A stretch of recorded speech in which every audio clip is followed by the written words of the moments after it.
Alright, a new problem. Rotate matrix. Given an image represented by an n by n matrix where each pixel in the image is 4 bytes, write a method to rotate image by 90 degrees. Can you do this in place? So let's imagine a picture, an image on the computer. So this would be our image or our matrix of pixels. We're not limiting ourselves to just n by n matrices or matrices. Um, we are imagining a matrix which has different row counts than height than columns. So let's say this is our matrix and these are the indices of each element in our matrix. And now let's imagine that we want to rotate it 90 degrees. Let's see what happens when we do that. So this is what happens. Basically A, B, and C are moved to the last column. I'm going to write all these down again so that you can better follow along. And I'm also going to update the indices and row and column numbers. So by rotating the 5 by 6 matrix, we get 6 by 5 matrix. And this is where all the letters will end up in, and this is the updated row and column counts or numbers. So A, which was at located like position 1 1, is now at 1 5, and C, which was at 1 3, is now at 3 5. O, which was at 3 3, is still at 3 3. P, P, which was at 3 4, is now at 4 3. And what else? R was at 3 6, now it's at 6 3. Um, uh, Lowercase d was at 5 6, and it's now at 6 1.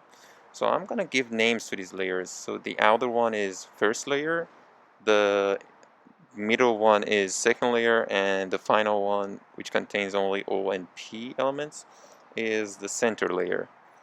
And I'm trying to find the pattern to see if we can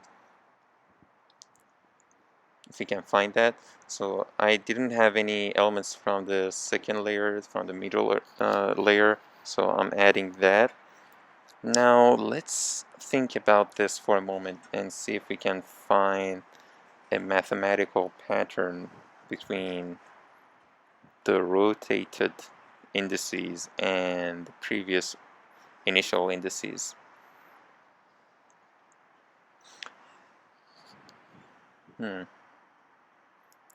So after looking at this for a while, I think I can confidently say that the second index of the initial element is the same as first index of the rotated element, which is rotated 90 degrees clockwise. So the j of the initial element is now the I of the rotated element. And we have 5 possible positions for the first element in the initial matrix and the second index in the resulted matrix. And these are the 5 rows in the initial matrix and 5 columns in the resulted matrix. And I'm seeing a pattern where the initial total row count plus 1 minus the initial index of an element would give us the resulted j of our rotated matrix. So I think we can count on this as a formula.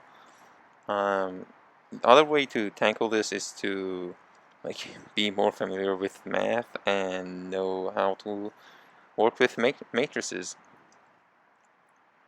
I'm sure if you search Wikipedia, you can find a formula for this, but I think this is legit, since we found enough examples to call it a formula for ourselves. So basically, for creating our 2D array, for creating our new 2D array, we are looping through every element in the original array, and we are basically moving them into a new index of our choice. But can we do this in place? Well, I would say let's for now implement what we came up with as a brute force solution. So, what is the big O runtime of this? I would say going through every element in our 2D array would be big O of n squared, or to be more precise, big O of I times j, since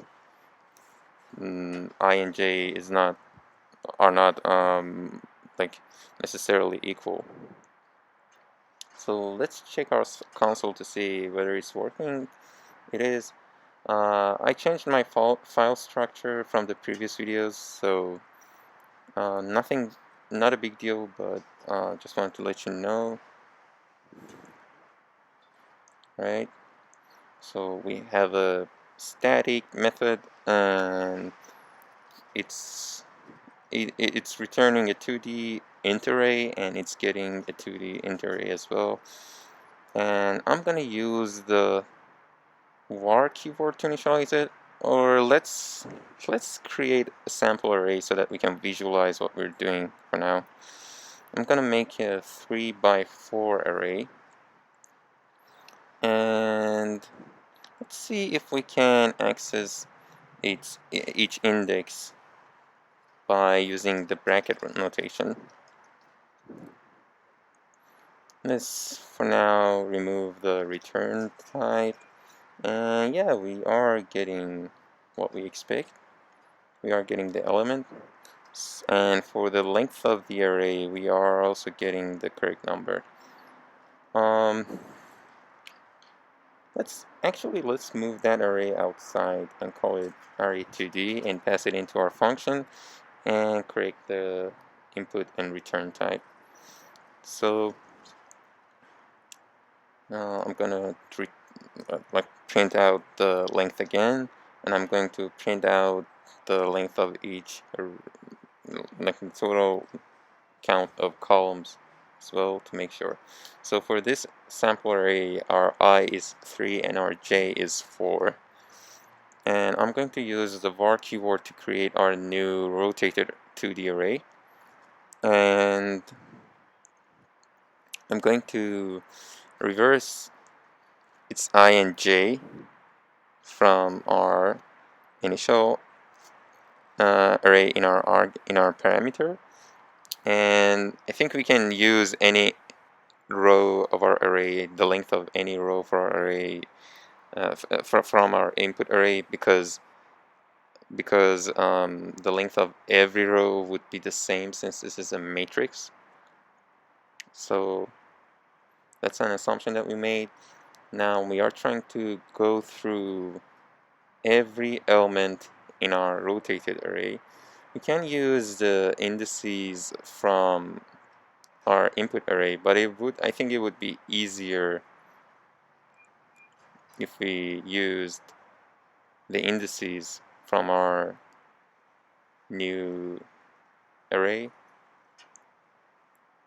So right now I'm testing to see whether I can actually change the values that are inside the new string by just using an assignment operator, which it seems like I'm able to do so. So I'm going to actually loop through our rotated array. That would be much easier. So one thing that I didn't notice when I initially wrote these um, the algorithm is that I thought of how we can get we can get from the initial array to the rotated array, but now we want to do that thing in reverse order. So yeah, we have to now the solution that I provided when I implemented it, I figured out that they didn't rotate the array in clockwise direction. So I'm writing down what I got from the console, and it seems like that it rotated the original array in counterclockwise fashion.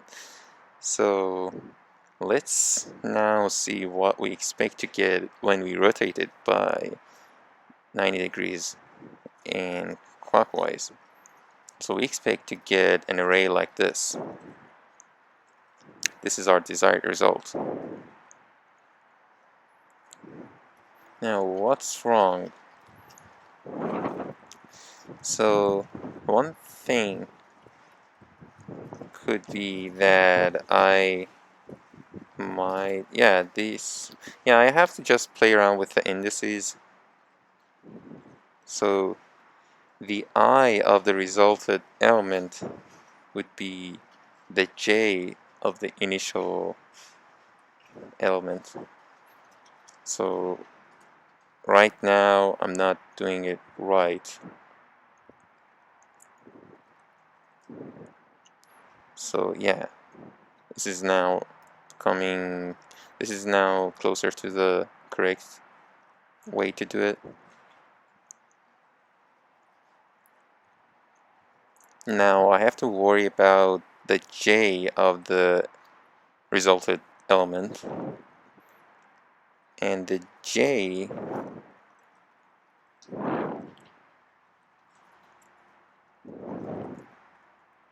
so I had to subtract that one, even though I thought maybe I don't need to do so.